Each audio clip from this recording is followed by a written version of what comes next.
Welcome to my writing channel, and today I actually want to make a video for posterity.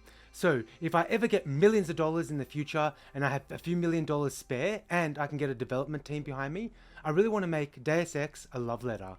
And the reason for that is, well, firstly I love the game. I think it's the greatest of all time. I've also played through around 15 times. Now it could be 14, it could be 16, but it's way more than 10. In addition to that, I've also watched about 10 playthroughs.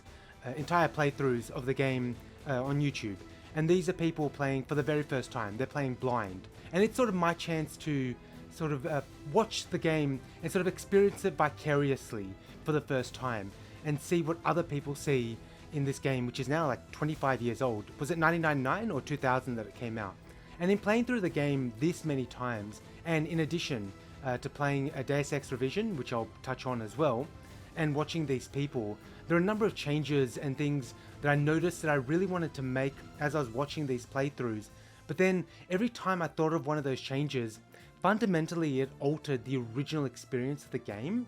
And this is one of the things that I think Deus Ex Revision got fundamentally wrong about the game. It makes a number of decent-ish changes, but on the whole, a lot of them change the core gameplay. And I just think you're better off just playing the original game, playing perhaps with New Vision and High Definition Texture Project, HDTP, and then maybe a few other mods to sort of make it a bit more modern, a bit more playable in the modern era, and then playing through that way. And so that's, as I was watching these, I was like, I really want to make this part more challenging. I want to change this skill, I want to change this augmentation, I want to add more lines for this character, or maybe delete a character or whatever. But then fundamentally, all of these changes that I was thinking of alter the core gameplay. Whereas what I'm thinking now is, if I ever get millions of dollars spare, I want to make a love letter to the game. And so it's like a companion game, if you will, but making it much, much more modern and still sticking to the very core, the very essence of what makes the game so good and so compelling all of these years. And so with that in mind, this video has two purposes. Firstly, like I said, for posterity reasons, but the second is I really want to hone in on what makes the game so great currently. What makes it so interesting and so fascinating all these years later, and something which the sequel, Deus Ex 2, and the prequels, Deus Ex 3 and Deus Ex 4, really couldn't recapture. So firstly, what I'm going to do is I'm going to go through the changes that I won't be making, and these will help explain or help detail why the original still stands tall today. The first one is around enemy AI. And so the reason I mentioned the enemy AI in that, yes, it's quite clunky, and it's pretty bad compared to more modern games. However, I believe it was very specifically designed that way to sort of help you experience the game as you do. And so what I mean by that is, let's take Liberty Island. You start on the island, you're told that NSF terrorists have taken over the island, shots have been fired, and your brother or UNACTO wants you to investigate why. Why have the terrorists done this? Why have they risked an open assault? And also, where have they taken the ambrosia? And so immediately you're an investigator. So the action has already taken place. You can't stop the terrorists. So there's no rush, there's no implied timer to the map, which means you can take your time. Which means whenever you see an enemy, you can decide how you want to approach each enemy or each group of enemies. Let's say you spot an enemy, and let's say you're at the edge of their eyesight. What they'll do is they won't immediately get out their gun and shoot you. Typically, you'll hear like the sound of them pulling out the gun or reloading, and then they might say, did I see something?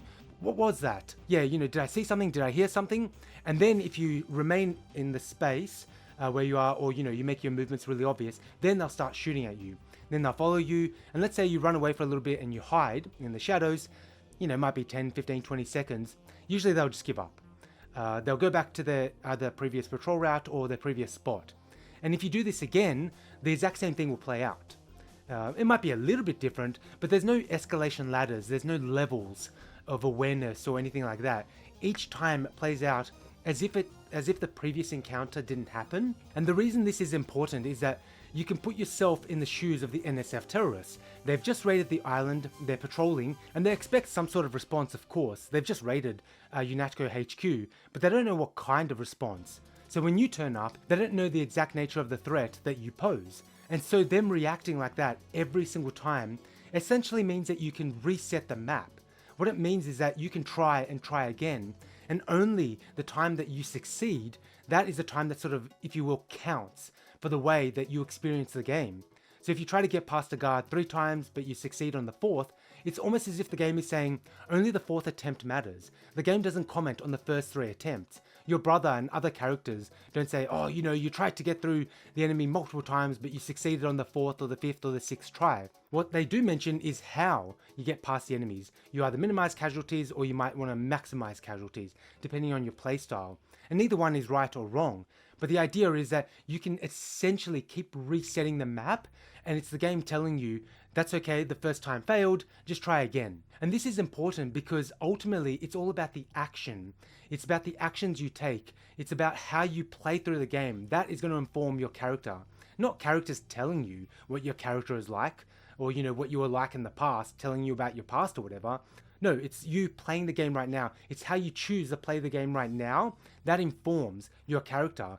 And so the way the enemy AIs are written is that you can do that. It gives you those multiple avenues, those multiple attempts, and only the attempt where you're successful, that is the attempt that matters.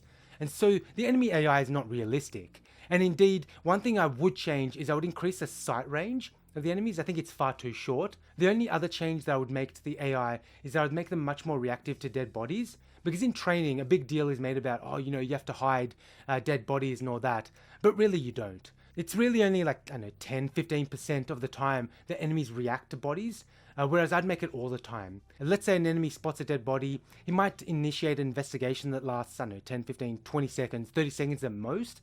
But ultimately, they're going to go back to whatever it is they were doing before they spotted the body. And once again, I think this is important because it sticks to the way that the enemy AI works in the original. And that's so important because that informs how you experience the game. Whereas in something like, let's say, Deus Ex 3, right at the start, when you go down, there's alarms blaring, you're equipped with a gun, and it's in tutorial mode, so you're given unlimited ammunition. And ultimately, when you see an enemy, you mow them down. Firstly, because you have unlimited ammunition, but they're ultimately just bums. They're obstacles in your way towards the mission objective, to finding out why there's an alarm going off. Whereas in Deus Ex 1, the way the enemy AI works makes them feel more real, and I want to keep that. We can compare and contrast this to Deus Ex 4, where it does have the escalation, where if you're spotted, there is an escalation where the enemy is a bit more alert. And it's almost like the game is saying, oh, you failed, and now it's going to be harder for you going forward. But more than this, I was playing through one time, I shot at an enemy, and then a bunch of enemies came out, and they followed me, and so I did what I always do in Deus Ex 1, I run away, and I ran away specifically into a vent. That's very Deus Ex. And this time I went into the vent, and I went on the other side. And what the enemies were doing is, they were shooting at the vent, where I'd gone through, but no one was crawling into the vent, no one was throwing a grenade, no one was trying to outflank or outmaneuver me or anything. They were just shooting at the vent for what seemed like an eternity. Now let's say it was like a minute. That minute period where they're just yelling out aggressive sounding sound bites and they're shooting at the vent doesn't make me think that the enemy AI is better than anything that I saw in Deus Ex 1. All it does is waste my time. If all they're going to do is go back to their previous patrol routes after not being able to get to me anyway, you might as well have that scene play out faster. And so this is what I mean by the original AI being what you might call clunky, but ultimately I think it's better overall for the narrative and of course for the player because you're here to play a game. One of the other changes that I wouldn't make is the map changes that Deus Ex Revision made. It's only made some of the maps a little bit more what you might call realistic, but ultimately they felt dead and empty. And especially I consider something like Hong Kong, where there's a loading screen. There's an invisible loading screen right in the middle of the map in an outdoor area. And it's quite jarring and really takes you out of the experience. And I think even Paris has an outdoor section with another loading screen. But if I consider something like New York, yes, the map itself is bigger and might feel a little bit more grand. But ultimately, because they didn't put that many more NPCs in, it just felt really dead and empty. And it really didn't bring that alive feeling, that lived in feeling that the original maps do. Now I certainly would like to make them a bit bigger and a little bit more realistic in the sense that I can introduce more curves. Like in New York, you've got that road which is a literal just a right angle, and at the end it just ends at a straight line. I'd like to add a bit more curves, a little bit more realism, but the general layout of the map wouldn't change all that much. You'd still have Osgood and Sons, you still have the Ton Hotel, the Hilton, still have the clinic, the Underworld Bar, and later on the NSF base, and those sort of things. And I'd add a little bit more flavor. It would be interesting to see more detail in the buildings, but in terms of the playable area of the map itself, because there's no vehicles, there's no public transport or anything like that, and you're walking, just making it bigger, all that does is increases the amount of walking that you have to do, which doesn't really help with the gameplay experience. The other change that I wouldn't make is that all the interior areas are still going to have a loading screen, and that's simply because the interior areas are bigger than what the outside of the building would actually allow for, so they have to have a loading screen. And in fact, none of the playthroughs that I watched noticed that the interior areas are much bigger than what the actual exterior of the building would allow for. And that's fine, we can expand upon the interiors of the levels. Maybe for Ton Hotel, introducing a few more doors, a few more details, perhaps a few more rooms that you can visit, but not too much. I don't want to place too much emphasis on that. I still want to focus on what's important. It's still, Gilbert Renton, it's still his daughter, it's still the hostage situation, 1, 2, or 3 levels, a few rooms, just to show that this is a hotel, a previously well-functioning hotel that's now in decay. That's enough. And there are quality of life changes I'd like to make, for example, to Hong Kong or to Paris. But ultimately, the way that the maps look now, for the most part, is fine. I'll just be improving upon them a little bit. My mod will not take itself too seriously, much like the original.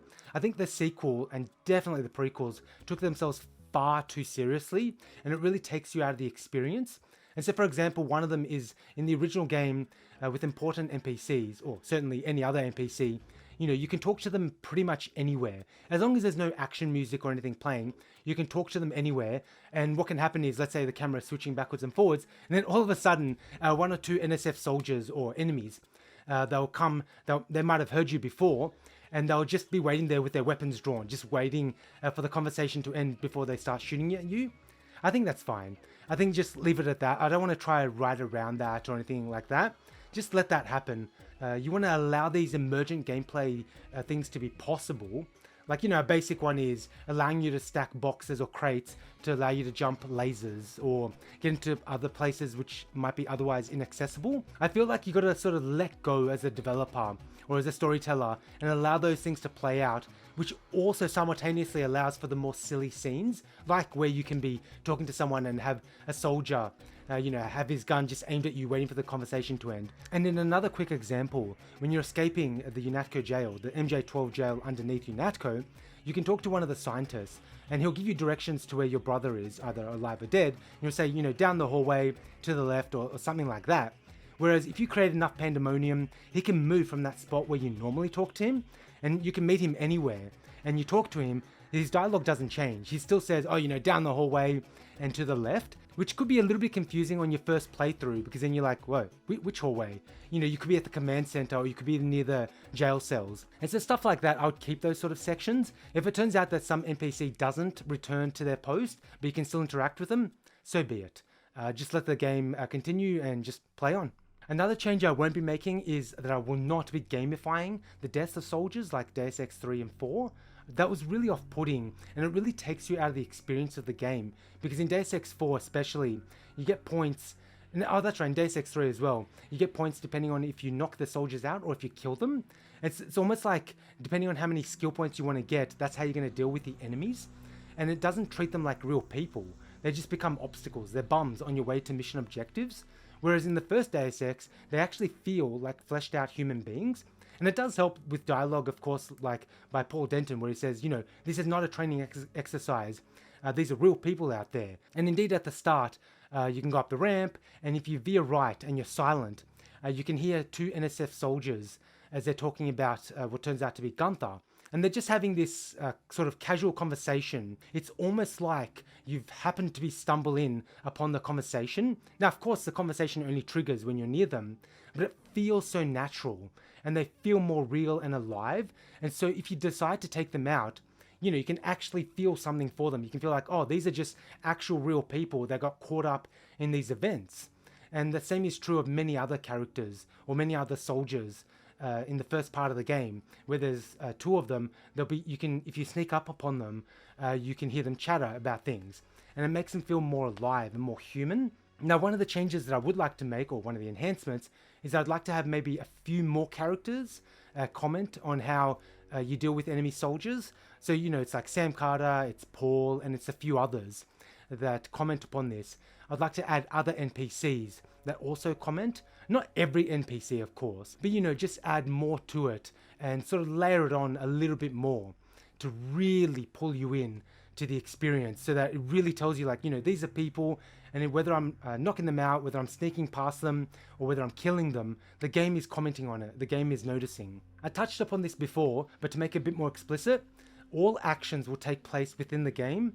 Yes, there's an intro cutscene and there's 3 outro cutscenes, but everything else will take place within the game. And that's important because, well, you're playing a game. One of the other important aspects of that is that I really want to, as much as I can, as I'm designing this game, I want to sort of let go and let the player take over. Because that's what the first Deus Ex does. It trusts you as a player. As one example of this, I won't be commenting on civilian deaths. And the reason I mention this is that in Deus Ex 2, every time you enter an interior area, the person at the front, the bouncer or whatever, they always tell you that they're going to lock your weapons. Your weapons are grayed out. And it's almost like the game has crafted an experience for you indoors, and it doesn't want you ruining the experience for yourself.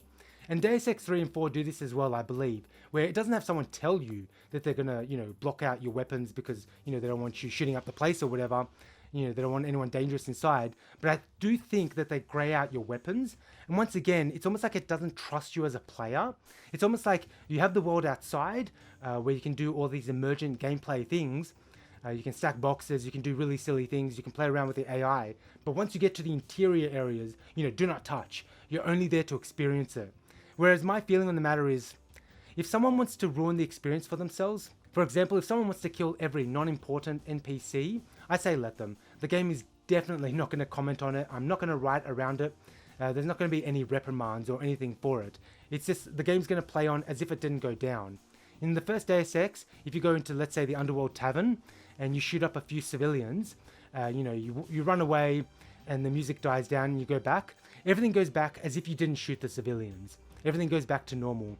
And I think I'll just keep this. It's like what I mentioned before. There's emergent gameplay. The way you experience the game should be consistent. That I don't want to just sort of section off, segment off parts of the game. One part of the game you experience this way and another part you experience that way. I want to keep it level across the board, even if it does introduce sillier moments in the game. But once again, it's all about letting go of control, like the first game does, and letting potentially sillier things play out. And as an example of this, none of the playthroughs that I watched, in none of them did people go on rampages and, needlessly and senselessly kill civilians. Because you treat civilians, you treat them as you do normal people. You don't need to be told by the game that civilians, their lives, that you're forced to spare their life as if you're inside an area, if you're inside a nightclub or whatever, as opposed to being outside where you can just kill civilians anyway. All weapons would be the same. I don't see any reason to change any of the weapons in the game. The only change I potentially would make is around the plasma gun, because the plasma gun is built up as a really cool weapon. It's an experimental weapon. It takes up like 8 slots in your inventory. You pull it out. It feels really cool. It feels like it has a nice weight to it. When it shoots, it sounds cool, it looks cool. Meanwhile, when you use it, it's very underwhelming. And being one of the heavier weapons, you don't get that many shots for it, much ammunition, and indeed throughout the game there's not much ammunition for it. And so in none of the games that I watched, like 9 or 10 playthroughs, did anyone really use the plasma rifle. They used it a few times and like, this is junk, and they threw it away because it just takes up so much space for the amount of damage that it does. And so it would be good in that sense to increase the damage to make it a little bit more viable. As a way of example, you get a lot more rockets throughout the game, but they're much more versatile. Because not only can you kill soldiers, you can also kill robots, and you can blow down doors. So it's much more versatile than the plasma gun. But otherwise, the weapons as they work, and the mods, they'll remain the same. It would be good as a quality of life thing to change the way that the reloading works, to have each gun have its own unique reloading animation. Still take the same time if you're untrained in heavy weapons or whatever, but change the animation so it looks a little bit better. But other than that, keep all weapons the same. Hacking. So this is something that I've thought about for a while. Ultimately, on balance, I would keep hacking the same. Now, it looks a bit silly that all you have to do is press icebreaker and then it counts down and then, you're into a computer system. And ultimately, this is just for the sake of expediency. And it's good enough that the game can continue because there's so many other things to do. It's not a hacking simulator. Hacking is not the major point of the game. And it's just good enough that it lets you know, okay, I'm an elite hacker or whatever. I'm hacking into a system and that's it. Whereas in Deus Ex 3 and Deus Ex 4, yes, it goes into much more detail, but ultimately it's really annoying after a while. It's really cool at the start, don't get me wrong. It's really interesting, it's really new, and you can upgrade, you can even get augmentations which help you with hacking, you can get other items that help you with hacking. But after you've done it a few dozen times, and there are hundreds of computers across both games, it's just a pain in the ass and it just gets in the way. And especially if you're like me and you like 100% completion, once you've done it like, 100 times, it just gets in your way and it's just something that gets in the way of gameplay. I was watching one playthrough in particular, and the person was groaning every time they came up to a computer because it's almost like he felt compelled that he had to get into this computer, but then he knew he had to go through this whole hacking thing. And also you can fail on your first few attempts with hacking, and then you have to do it like, 2 or 3 or 4 times or whatever. It just gets in the way. Now, one of the changes that Deus Ex Revision made that I actually did like around hacking is that it made some computers only hackable if you have advanced or expert in computing, and this I like. So what I would do is give you more time in the computer per level of hacking, so you can read emails and all that. But some computers that aren't important, I would make them so you need advanced or you need expert to incentivize you to get that skill. But ultimately, you don't need to get to expert computing to get more time in the computer. The other change that I would make, another quality of life change, is that I would allow you to download emails. And the other thing is, alongside data cubes, I would make it so you can listen to emails. So you don't have to read through, because there are a hell of a lot of emails. And once again, if you're like me and you're a completionist, then you'll want to read everything or everything that you come across. And after a while, it just becomes a bore, or it can become a bore. So it'd be easier to make the change so a voice can read it out to you. So you hack into the computer, you can download all the emails. Let's say you keep it at basic computing, you download all the emails, and you can just listen to them later. And then the incentive for getting advanced and expert is that you can get into higher level computers that you wouldn't be able to otherwise, and unlock certain parts of the map that you wouldn't be able to otherwise. But otherwise, keep hacking the same. You just press a button and you get in. There's no other tools or anything to help you with hacking. Lockpicking and multi-tools are going to remain largely the same. I'm not sure if necessarily with lockpicking, if I'll change the animation so that it actually shows you, actually lockpicking, picking the lock, and it's more detailed or whatever. I think the way it works now, where you're just aiming at the center of the door or the center of the safe or whatever, I think it gets the point across that you're hacking in, or you're using a lockpick. It does the job fine enough. However, multi-tools, largely the same. I actually quite like the animation where you hold it up to the keypad and then it sends out the signals. I really like that. The one I didn't like was in Deus Ex 2, where they combined the two of them, and then it almost looks like a magic wand. It looked really fake and weird. I'd stick to the original. Okay, so that is a big section on the changes that I wouldn't make and what helps make Deus Ex so great. Now let's go into some potential changes. And the first one is around the Dragontooth sword. Now the reason for this is that all of the playthroughs that I watched, everyone loved the Dragontooth sword. And indeed it's sick. You pull it out, it lights up, it makes a cool noise, it looks really cool, and it's also just really powerful. And so it really makes sense within the game that the sword is powerful, because that's you experiencing the weapon that the triads are fighting over. Of course they're fighting over it because it's really powerful. But then on the other hand, it's so powerful that if you have other melee weapons, you just no longer bother with them. I mean, what's the point of bothering with a sword or something else? The Dragontooth sword is so much more powerful that it essentially becomes OP in a way. A lot of the time you can kill enemies in 1 or 2 hits. It becomes a little bit too easy from that point on. Now, one potential change is to make it so that all melee weapons experience damage or degrade as you use them. And so they do a little bit of damage, a little bit less damage as time goes on each time you use them. You hit something or you hit someone. But the problem with this, specifically with regards to the Dragontooth sword, is that it's self-annealing, uses nanotechnology, and it's self-sharpens. And so in this case, you'd be told that, this weapon self-sharpens, it's really cool. But then you're noticing in gameplay that the amount of damage you're doing over time goes down. But then on the other hand, if you take away the Dragontooth sword and introduce another random item, another random thing that the triads are fighting over, it's just not as cool. The main thing is, like I mentioned, is that you want everything to be experienced within the game. And so having an inert object that you can't use, that the triads are fighting over, just takes away the cool factor. And so I think on balance, I would keep the sword, but just, I think, reduce the damage. And there is a mod that I played that did reduce the damage of the sword. And I think on balance, this is probably the best approach to take. Now, people like me who've played through the game a million times and watched through a million times, I'll notice that, the amount of damage has gone down.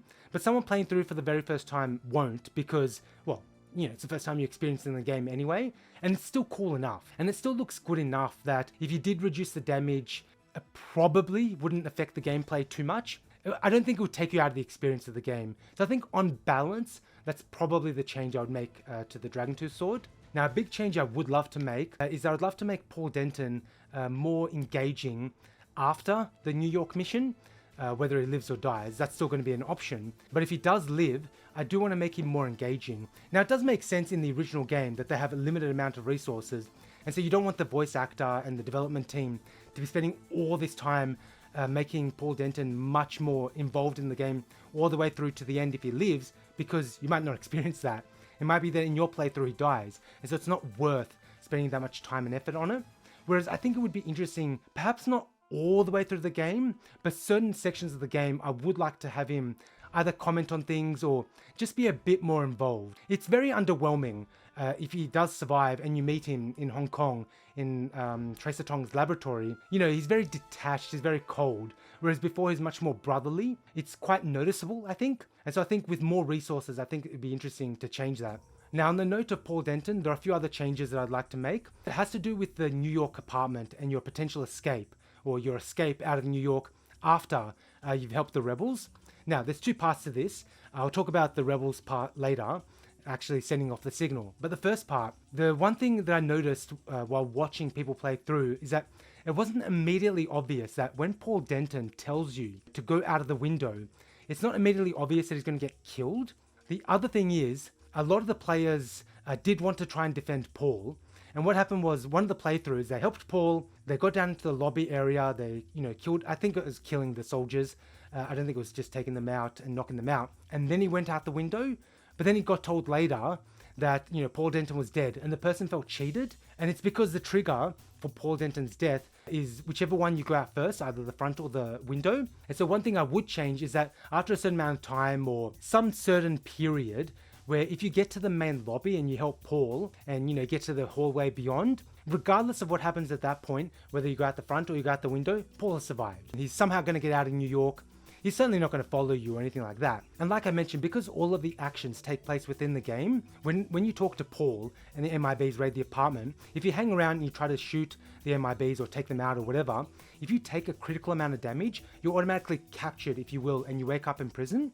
And in fact, any time from this point on you take enough damage, you wake up in prison. And that's just the game's way of saying, getting on with the show, if you will. However, on the other hand, whilst watching these playthroughs, quite a few players were really confused by this, and they weren't sure if this was sort of a sequence that was sort of taking place that wasn't meant to be happening.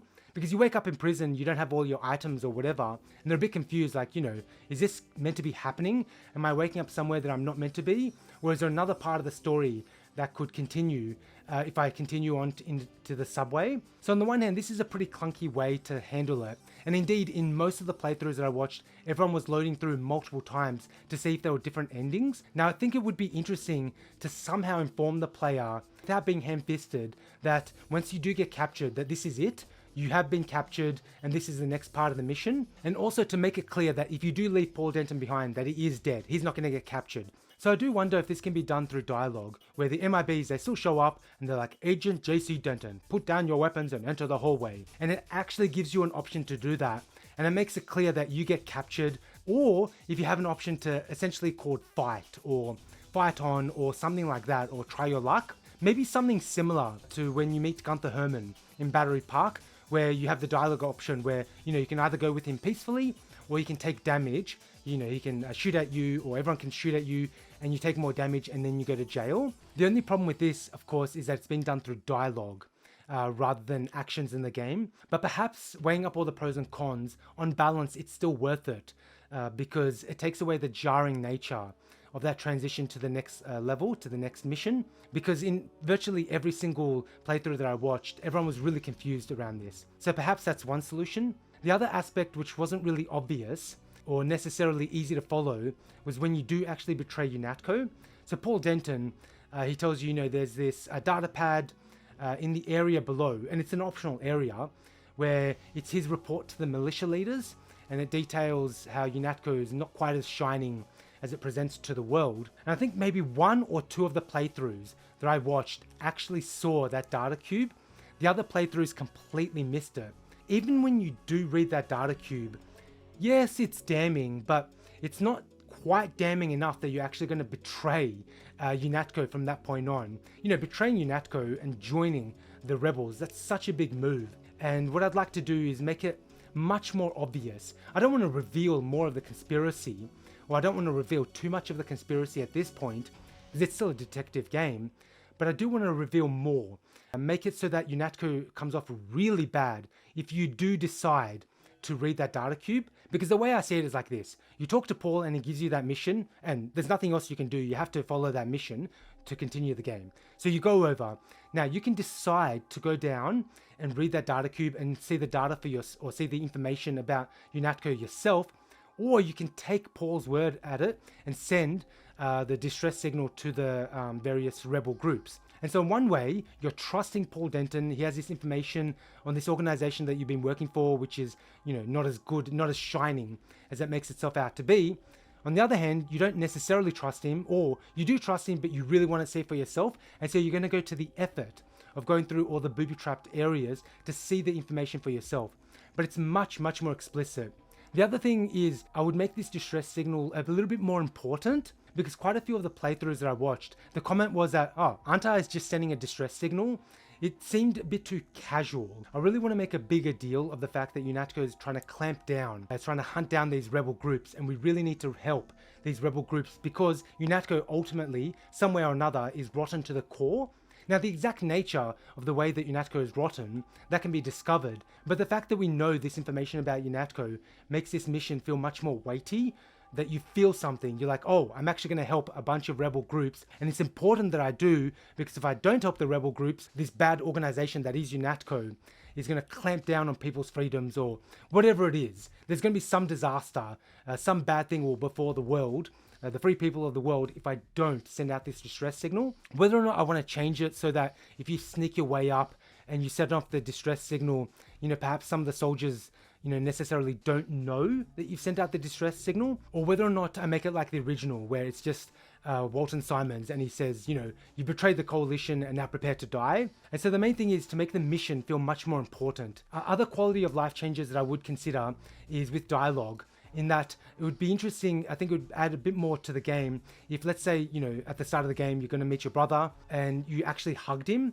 And I think this is a change made in Deus Ex 3 and Deus Ex 4, where characters can interact a little bit more naturally in their dialogue. The only thing that I didn't like about Deus Ex 3 and Deus Ex 4 is that there seems to be no breathing animation. That was very weird. I'm not sure necessarily how this would play out with people who want to play through the game really quickly. Like if you really want to just skip the dialogue, what happens to the animation? Maybe it just skips the animation and becomes a bit jarring, but you just leave it at that. The big potential change would be around JC Denton's voice. On the one hand, the original development team purposely kept JC Denton's voice really flat, really monotone, to not influence how the game or how the player experiences the game, to, you know, not sway you one way or the other, how you experience the game. On the other hand, of course, it means his voice is really flat and monotone, whereas I really like the approach taken by the sequels, where there is more inflection in Adam Jensen's voice. And I think on balance, I think it would be good to change his voice. I think for a modern game, it would be too noticeable if his voice was kept the same. I think we forgive the game because now it is, like I said, 24 or 25 years old. And so we forgive the fact that it's really flat, really monotone throughout the entire game. And it would be interesting, for example, at the start, where your character's really behind UNACTO, where your character really believes in the mission of UNACTO, for that to really come out through the voice and through the way the character projects the voice. Even if it might alter the way you sort of experience the game with regards to, you know, either killing or not killing or just avoiding soldiers. So another potential change is around laser beams. Now, one thing I did notice through watching the game is that laser beams become sort of ineffective after a while. They're just not as cool. They're not really menacing or dangerous. And maybe if you played the game for the first time 20, 25 years ago, the laser beams were more menacing, but now you just sort of go through them, and if there are no enemies around, nothing really happens. There's no consequences to going through a laser beam. So I wonder if it would be interesting to introduce a system where either it tells you explicitly or it does this in the background, where every time you go through laser beams, it actually docks you skill points. It's almost as if the game is saying, you know, you weren't quote unquote skilled enough to get around the laser beams. However, on the other hand, this might just get in the way of gameplay. And so what I mean by that is, let's say right at the start of the game, in the base of the statue, the first laser beams you see, if you've killed or knocked out all the soldiers, you find yourself on the outside and you need to go to Agent Herman. What's the point of docking you skill points every time you walk in through the laser beams? It also created a really silly scenario where you could walk through the laser beams multiple times and your amount of skill points you have could go down to 0. And so let's say you find yourself on the outside and you have to go and rescue Agent Herman, but you've knocked out or you've killed all the soldiers. So then you don't want to lose skill points, so you crouch down, you crawl through the ventilation duct, and then you go out the other side. And that's, let's say, 20, 30 seconds. But ultimately, it just gets in the way of gameplay. So perhaps one change could be that, so let's say you go through lasers and you lose points. However, you only lose points if there are no enemies in the vicinity anyway that could be alerted. I think about something like Tai Young Medical in Deus Ex 3, I believe it was, where you need to infiltrate, or maybe it's one of the optional missions, but either way you need to infiltrate this area and get into this big room with all of these lasers moving around, and it just feels really cool. It feels really intense, really exciting, whereas nothing in Deus Ex 1 really comes close to that. And so I wonder if we could introduce some parts of the game with either moving lasers, just some area where it's a little bit more of a challenge to it. Whereas right now, some parts are just too easy. I think about, for example, like the bakery in Paris, where you're told by Tracer Tong, oh, there's electronic security and you have to be really careful, and how you're going to get inside. Well, all you do is smash a window, the alarm goes off after like 15, 20 seconds, and then you go in and you steal the Zyme. And it doesn't really feel like much of a heist. I think it would be more interesting to make that part and other parts of the game more challenging with other types of lasers and stuff. Other quality of life changes I'd make is that passwords and passcodes don't need to be typed in. If you do want to type them in, that's fine. But if you already have a password, username and password, you don't have to type it in. Because especially one of the playthroughs that I noticed, the person was having to write it down. Actually, this was a few of the playthroughs where they're actually writing it down on a piece of paper next to them, and that just takes you out of the experience. Whereas if you have the username and password, you've gone out of your way to get it, you might as well just click a button and just log into a computer. It's just for the sake of expediency. And the same thing with passcodes for keypads. If you already have the passcode, you don't need to actually type it in. You can if you want, if you actually want to interact with it, but it just gives you the option to click on it and you can just go through, and it just saves you time. It's a quality of life thing. With regards to skills and augmentations, I certainly wouldn't combine them into one. I like having them separate. With the skills, one of the big changes that I'd make is around swimming. I would probably get rid of expert swimming. On balance, I don't think it's worth making some of the areas which do require you to swim through them, bigger or longer or whatever to incentivize you to get expert swimming, because none of the playthroughs that I watched got expert swimming. I think one person got advanced swimming, but they regretted it in the end, so it's not worth it. I think cap swimming either at beginner or advanced and just leave it at that, and just focus more on rebreathers. The other thing with the augmentations, the passive augmentations are actually going to be passive, so you don't have to activate them.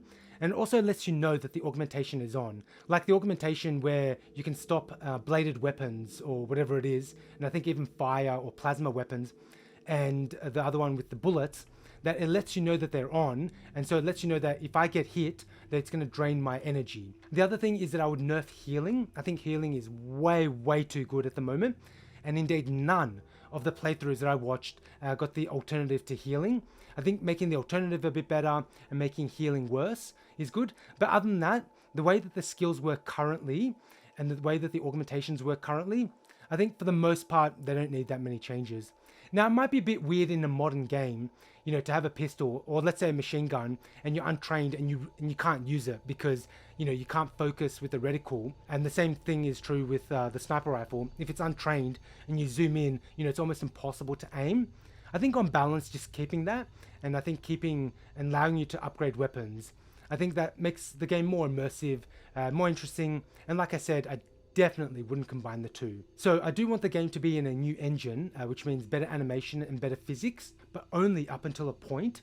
And what I mean by that is that I don't want to hit the uncanny valley. And so for example, when you land in Paris and you landed on the abandoned skyrise and you go down, and if you talk to the crazy woman, the voice acting itself comes off as the person is crazy and they're delirious and they've lost it and they're really missing what you find out later are cats. However, the facial structure itself doesn't change. And on the one hand, This is a little bit distracting, but on the other hand, it's not as distracting as if the animation was better, but not quite good enough. And I'm thinking in Deus Ex 2 had better facial animation, but they tried to do some characters which are a little bit crazy. But yes, they're a little bit more emotive in the face and the voice acting that's coming out in the voice acting, but it's not quite what we'd expect. It's still not quite up to a high enough standard. And I think to get up to that high enough standard would require too much work. And so in my mod, you'll get down to that section in the part of the building, you'll talk to the crazy lady, the voice acting will still come through, the animation will be a little bit better than the original, and it might be a little bit distracting, but for the most part, all of the playthroughs that I noticed said, oh yeah, this is a little bit weird, but they just went on with the game. Whereas playthroughs that I watched for Deus Ex 2 really honed in on the fact that it's really distracting, the fact that the animation is better, but not good enough for what the people are trying to convey. And I found that even in Deus Ex 3 and Deus Ex 4, you're trying to show off these really heavy themes and characters are going through a lot, but it doesn't necessarily come out in the face, and some of the faces are not quite as smooth as you might expect. So I think on balance, improve the animation and the physics compared to the original, but only up until a certain point, and just focus on other areas of the game. On that note, it would be good to have better voice acting, especially in France and Hong Kong. Those are borderline offensive, if not outright offensive accents. It would also be interesting to have some more NPCs, let's say in France, that only speak in French. And also the same is true in Hong Kong. Yes, there are some monks that only speak, I don't know, let's say it's Cantonese or Mandarin or whatever, but to have more of them. But the main thing is not to have really offensive voice acting. Alright, future me here. Let's get into the next part of the video. One of the big changes that I really do want to make, and that I believe will help make this mod stand out on its own 2 feet, is around the changes to Morgan Everett. I think Morgan Everett comes off as too cold, too calculating, and just too distant from all of the action, or indeed all of the things that you've seen in the game up until that point. And indeed, in absolutely none of the playthroughs that I watched did anyone choose the Illuminati ending. And even more than that, after they met Morgan Everett for the first time in his house, all of them were turned off by him.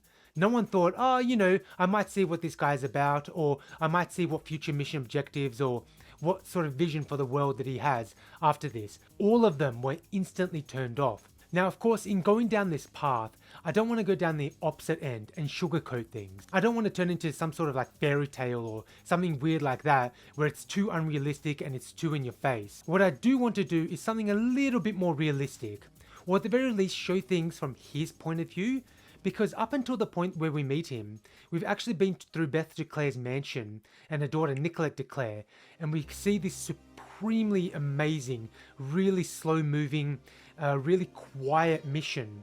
But ultimately, we see that Beth Duclair really cared about her daughter. So all of this world domination, all of this Illuminati stuff aside, she really did care about her daughter. And if you do take the time to read all of the things inside the mansion, that really comes through, that she sees these as dangerous times, that things are changing in The Hague, and as much as she wants to help Nicolette Duclair and indeed Silhouette as well, she can't act out in the open anymore. And it's up to us to decide if this led to her assassination. But then you also learn about Beth Duclair's regrets, her sacrifices, and ultimately, like I mentioned, her love for her daughter and how she would do anything for her daughter. Meanwhile, you then go meet Morgan Everett, and it's just so cold and detached, and he says, oh yeah, Beth Duclair, you know, the best partnerships, they come out of mutual necessity, and now we're going to start a new conspiracy now that you're here. And not just the fact that it's just too cold and too detached, but it's everything that we've experienced up until this point. You know, the pain and the tragedy of MJ12 that's trying to control the world. And meanwhile, what I want to do is I want to place him within the game. And so what I want to do for his character is that from his character, from his point of view, I want to show that yes, the world is fucked up. Yes, the world is in really bad shape. However, the only way, the way he sees it, the only way to fix the world is by bringing the Illuminati back into power. However, this time, working with JC Denton, with the character, everything that you've experienced, everything you've done, this time we'll do it right. It will not be the world that we had that led up to the current world, but it'll be a better version of it. Now, of course, that still has him in power, but what I want to show is that from his perspective, that's the only way he sees as to actually what you might call sorting out this mess, if you will. The only way forward is for the Illuminati to be in power, but for him to have a softer touch, You know, like he says at the end, if you do choose the Illuminati ending, it's sort of boxes stacked upon boxes upon boxes. It's all about insinuation. It's all about having sort of a lighter touch on the world. Yes, it's about world control, but having a lighter touch, and it's still allowing people to live their lives. And so he's still going to be a ruthless character in the sense that there's going to be Lucius de Beers and there's going to be Morpheus, but I want to humanize him. And one of the immediate ways I want to do that is, let's say when you meet him, let's say they hug, and he sort of says something about, you know, you're fighting the good fight. You're sort of helping the free people of the world by bringing me this information about the vaccine. And so bringing in a bit more human elements like that, I think will go a long way to making him a bit more relatable. Now, like I said, I don't want this to be ham-fisted and in your face, and you're not going to necessarily like the dude.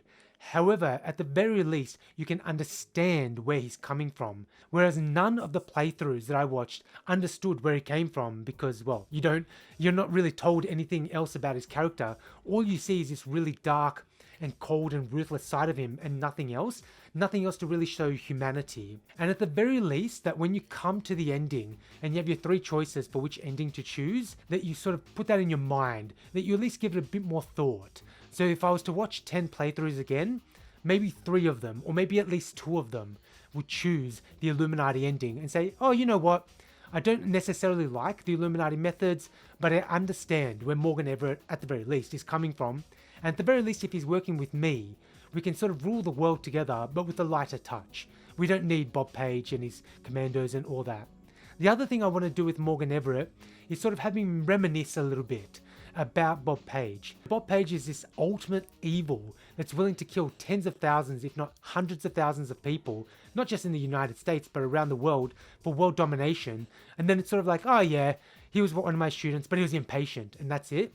I really want him to talk much more about Bob Page if you're willing to interact with him more. And of course, if you do press on and you like to do more reading and more talking, then he would also talk about Beth Duclair as well. And this would bring together the previous mission and the current mission. But what I really hope to emphasize is that Morgan Everett has his own regrets and that he wants to change going forward into the future. Yes, he's done some really bad things, but ultimately, this is not just to bring the Illuminati back into power, but it's to make things right and to do things better in the future. And more specifically, he's going to do that with you, the player character. That's what he hopes to do by the end of the game. The next point I want to bring up, I wonder how interesting it would be to have Helios narrate more of your actions. Yes, Helios does talk to you as you're going through the later parts of the game, but I wonder how interesting it might be for him to actually narrate and actually sort of give you a score or something like that, something to that effect as you're playing the game. So if you're killing lots of soldiers, Helios might comment on that, or if you're leaving lots of soldiers alive, or if you're knocking them out, Helios might comment on that. And it's almost like the moral system that we have from the start with your brother, Sam Carter, and a few others. However, this time it's an AI. I wonder how much effort it's worth putting into that. On the other hand, it might feel too obvious, and it might feel like the mod is trying to guide you down the path of leaving soldiers alive, or at least knocking them out. You might feel like you're getting judged for shooting lots of enemy soldiers, whereas in the original game, it really didn't matter that much. The game didn't necessarily judge you for killing soldiers, especially later on with UNACTO soldiers, that you can just mow them down and it's not a problem because it's part of your playstyle. Whereas if Helios narrates your actions, it might feel too ham-fisted and too obvious. So that's something I'd like to discuss. On that note, I think it would be interesting if we don't necessarily go down this path, to go down another path with UNACTO soldiers. Because with UNACTO soldiers, you can kill all of the soldiers you want and no one comments on it. I wonder if it's worth bringing back some characters or introducing some characters which comment on how you progress later through the game. Maybe not in Area 51 itself or a few missions before that, but at the very least, the sort of second half of the game. At the very least, someone commenting on the fact that you're either killing UNACTO soldiers, you're leaving them behind, or you're knocking them out. Now, this is much more speculative. However, I wonder how much effort it's worth putting into actually downscaling, making the 3 endings at the end smaller, much more intimate. So I still want the 3 endings, but maybe not the exact same 3 endings. And I wonder if it's worth changing them so that rather than being global in scope, making them much more local. So instead of ending up in Area 51 and choosing these 3 really divergent, really far-reaching endings, if we can have something a little bit smaller and perhaps end in a city instead. Now, of course, we still have to deal with the issue of Bob Page. You don't want to make it so you can just kill him at the end. And that's indeed why in Area 51 he's surrounded by a plasma force field. You can't kill him. You have to go about and choose one of the 3 endings. Now inevitably they leave him either dead or sidelined, but you can't kill him directly. And so in scaling back the endings, you still want Bob Page at the end. But then if I do that, it's sort of like how to still sort of have him in the map, have him someone that you can interact with, you can at least talk to, but without doing something like in the facility in Hong Kong, where he's behind the glass and he's talking to Maggie Chow. I think that's far too obvious. What makes me think of this is that Deus Ex 2, for better or for worse, when it chose the start of the game, it actually chose all 3 endings for Deus Ex as the starting point for Deus Ex 2. Now, on one hand, that might invalidate your choice, whatever choice is sort of canon in your head for when you finish the game. On the other hand, it's just for the sake of expediency. And so on the one hand, if I do make these endings smaller, it might make a sequel easier. But on the other hand, it might be too obvious and it might make the ending feel underwhelming because you've gone on this globe-trotting adventure and then you end up with 3 smaller endings. It might feel a bit strange. I don't know if we want to necessarily do something like Deus Ex 3 where you have buttons to choose at the ending. That might be a bit too much, be a bit too far, where you press a button and then it sort of tells you what is going to be the outcome of pressing this button. And you do still get 3 divergent endings, but then maybe perhaps not as consequential, maybe not as divergent, and then Deus Ex 4 can come on from the back of that. However, depending on how it's handled, it might actually be a pretty interesting way, and like I said, much more intimate way of ending the game. Now, following on from that, the reason I mention this is that Bob Page at the end of the game, I think he's far too detached from the game itself. And as one simple example of this, whether you kill Walton Simons or not, Bob Page doesn't talk about this. He doesn't mention it at all.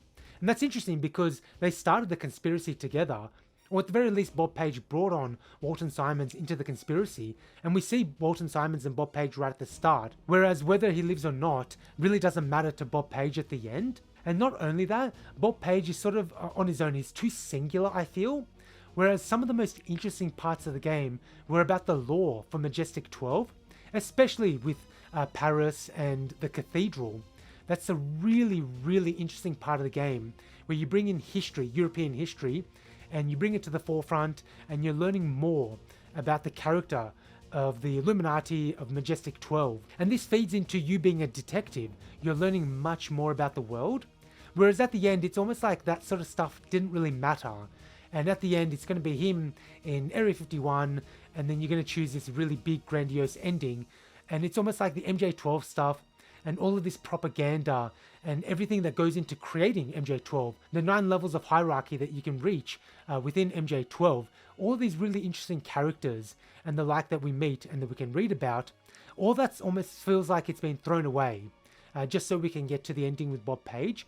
Whereas I think if we have a bit more of an intimate ending, at the very least it can mention that he just sort of comes from MJ12. He created MJ12 in his own image, and we can sort of understand the way that he sees the world, and that all of this European history, and reaching back to the Crusades and that sort of stuff, that sort of feeds into the character of Bob Page. And to add on to this, I think one of the sort of big, maybe not disappointments necessarily, but sort of tonal shifts in the game is towards the end, where once the conspiracy is sort of laid bare and you sort of understand all of the pieces that are at play, and you understand that Bob Page is the center of all this, he's sort of the key to all this, if you will, whereas everything leading up until that point, you're a detective, you're learning more about this conspiracy, you're sort of helping bring it to the light, and there's all this sort of cool stuff to discover.